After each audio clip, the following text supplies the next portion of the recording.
নমস্কার, আমাদের কৃষ্ণা টক্স বাংলা চ্যানেলে আপনাদের স্বাগতম। আজকের ভাবনা, আজকে আমার হারিয়ে যেতে নেই মানা।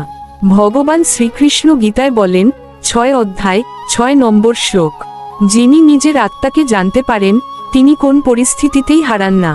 জীবনের পথে আমরা কখনো কখনো ভেঙে পড়ি, মনে হয় সব হারিয়ে যাচ্ছে, কিন্তু সত্যি বলতে আমাদের ভেতরের শক্তি অনন্ত। আজকে এই মুহূর্তে নিজেকে বলো, আমি হারাবো না, আমি দাঁড়াবো। হারানো মানে কেবল সেই অস্থায়ী দুঃখ, নিজের আত্মার সঙ্গে সংযোগ স্থির থাকলে হারানো কখনো চূড়ান্ত নয়।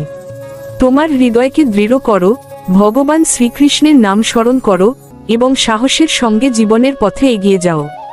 আজকের সিদ্ধান্ত, হারানো মানা, শুধুই দৃঢ়তার দিকে অগ্রসর হওয়া। চ্যানেলটি ভালো লাগলে একটা লাইক, কমেন্টস এবং সাবস্ক্রাইব করে দিবেন।